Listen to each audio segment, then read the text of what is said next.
Was it complacency? Was it poor form? Or was it a combination of both that led to this unexpected turn of events? Or was it something more calculated, something that sent shockwaves through the footballing world? The kind of shock that makes you question everything you thought you knew about the sport. Real Madrid, the kings of consistency, seemed to abdicate their La Liga throne in the 2024-2025 season, allowing their fiercest rivals, Barcelona, to snatch the title. It was a season that started with high hopes and ended with more questions than answers. The question on everyone's lips: did Los Blancos deliberately let the Blaugrana win? Was there a hidden agenda, a secret pact, or simply a series of unfortunate events that led to this outcome? The whispers started subtly, like a gentle breeze through the Santiago Bernabéu. At first, it was just a few murmurs among the fans, a few raised eyebrows. As the season progressed, these whispers became a roar, echoing through the footballing world. The fans' chants grew louder, the discussions more heated, and the speculation more rampant.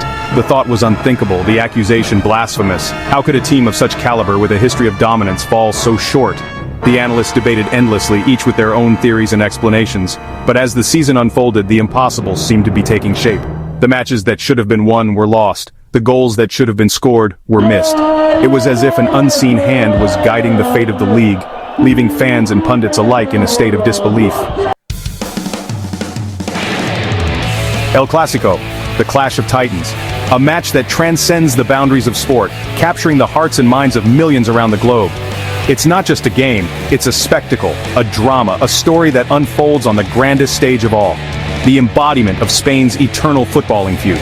A rivalry that dates back over a century, steeped in history and tradition. It's a contest that divides families, friends, and even cities. The passion is palpable, the tension, electric. It's a fixture steeped in history, passion, and an almost tangible hatred. From the days of Di Stefano and Puskas to the modern era of Messi and Ronaldo, El Clásico has always been about more than just football. It's about identity, pride, and a deep-seated rivalry that shows no signs of abating. It's more than just a game.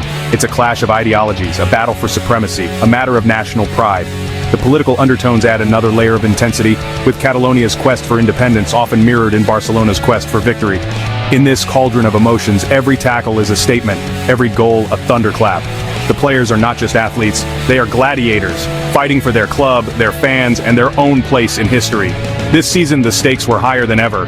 With both teams vying for the top spot, every match, every point, every goal became crucial. The pressure was immense, the expectations sky high. Barcelona, rejuvenated under Xavi's leadership, were hungry for their first title in years.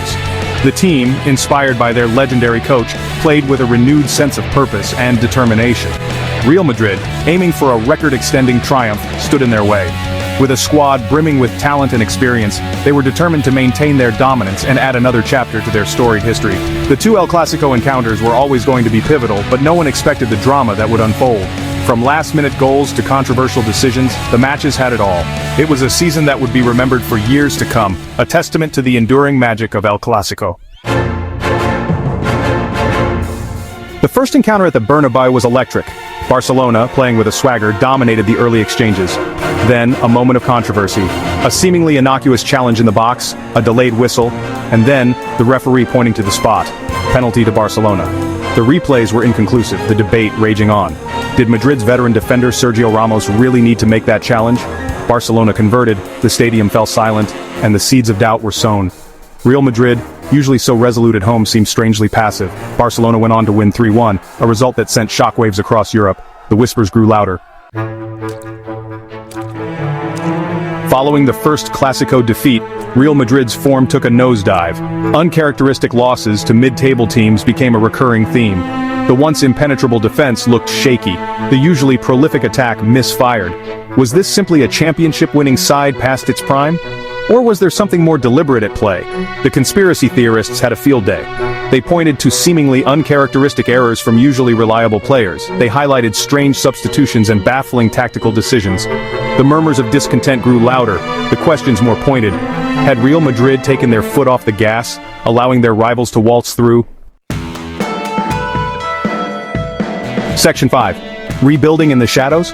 Another theory emerged, one that painted Real Madrid's supposed capitulation as a calculated gamble. The idea was that the club's apparent decline was not a sign of weakness, but a strategic retreat.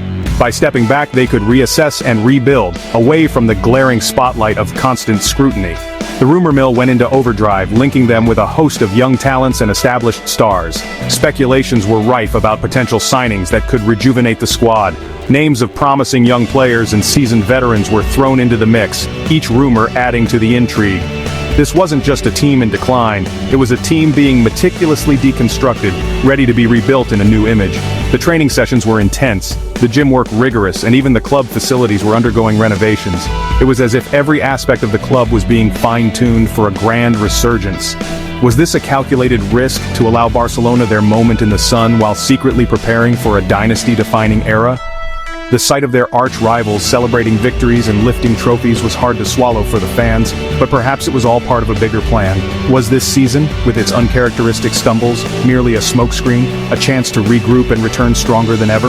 The dejected faces after losses, the team huddles, and the empty stadiums at night painted a picture of a club in turmoil, but maybe it was all a facade. The whispers became a chorus, leaving the footballing world in suspense. Fans and analysts alike debated the true intentions behind Real Madrid's actions. Was this the calm before the storm, a period of quiet before a thunderous return to glory? Only time would tell, but one thing was certain: the footballing world was watching, waiting, and speculating. Section 6. Blaugrana brilliance or royal gift? Barcelona, for their part, rode the wave of momentum. Youngsters blossomed, veterans rediscovered their form, and the goals flowed freely. They played with a verve and confidence that evoked memories of their glory days. But a nagging question lingered. Was this hard-earned success? Or was it a title served to them on a silver platter, a consequence of their rivals' inexplicable generosity? The doubt, however small, refused to dissipate. Section 7. The Court of Public Opinion. The debate raged on in bars, cafes, and online forums. Barcelona fans scoffed at the notion of a conspiracy, pointing to their team's undeniable quality and spirit. Real Madrid supporters were divided, some accepting the slump as a natural ebb and flow, others suspicious of the team's motives. The media, never ones to shy away from controversy, fanned the flames. Experts analyzed every pass, every tackle, every raised eyebrow, searching for clues. The conjecture and speculation reached fever pitch. Section 8. The verdict: champions by design or default.